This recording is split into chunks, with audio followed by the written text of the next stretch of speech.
All right, welcome back, everybody, to Local 4 Live. I'm Karen Drew, in for Nick Monticelli this morning. Thanks for watching. We appreciate it. So here at Local 4, we're committed to shining a spotlight on the skilled trades through our Trade Up program. So today, we want to highlight an idea that's gaining some traction in Pontiac. The Saturn Institute is trying to raise $26 million to create a new farming trade school in the city. The goal is to transform a building, it's on 8 acres of land, into a hub for agriculture, job training, and also community development. So to tell us more about this idea, we are joined by Joseph Malik. He's the president of the Saturn Institute, and William Reed, the vice president. So thank you, gentlemen, for taking the time to talk to us. Yes, thank you for having us. When you saw this property and land, obviously the old school, why did this catch your attention right away and say this could be a perfect spot?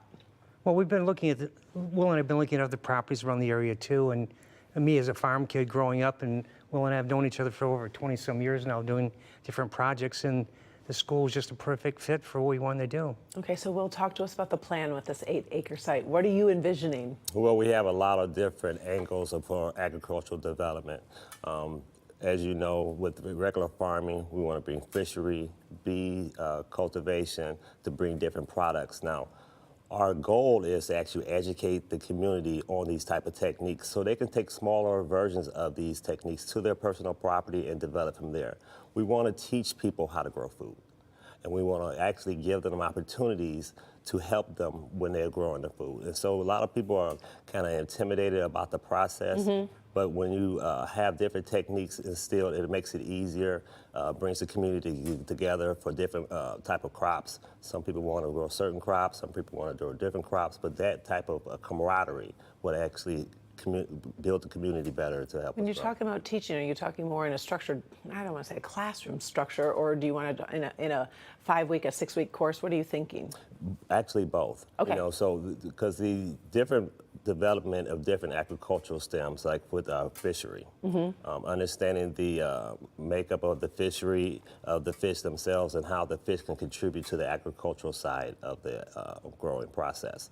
And then we have the bees, which help cultivate the different plants, and then it actually gives us a nice product of honey, which is a very healthy, nutritional benefit to the community as well. So just adding those different type of angles to it. Joseph, in the commercial break, we were talking a little bit about the bees. Talk to me a little bit about why you think that's so important to also bring that into this plan. Well, the bees are very important in any type of farming project for pollinating the flowers and bringing the honey back to the, and honey is a very healthy product to nurture through your own body system. So the bees is a big thing, and the bee, it's called the bee box. So actually it's going to be built where people walk right inside of it and look around and see the bees coming in and doing their jobs and things like that. So so you're teaching folks how to, in a sense, quote, make the food, grow the food. Right. What are we going to do with the food ultimately? Well, eat it.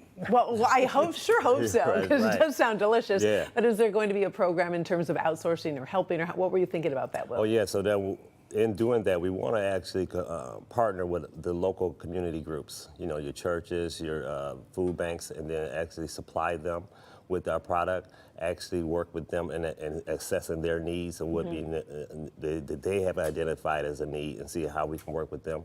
And then you're using their community youth to come and help us and develop the process itself. So that's why I say it's a learning process. You know, each year gives us an opportunity to actually raise some more food, teach the process of that year, teach how the process changes with our seasons, and which crops can grow in certain seasons and which ones can't.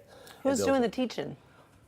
Well, we have different types of people that are actually farmers. Okay. You know, people that do grow food right now that want to participate in this project too, because me as a farm kid growing up when I was young, you know, growing the country, it was kind of unique, and seeing that happen, and a lot of the young people in the city don't want to have that opportunity.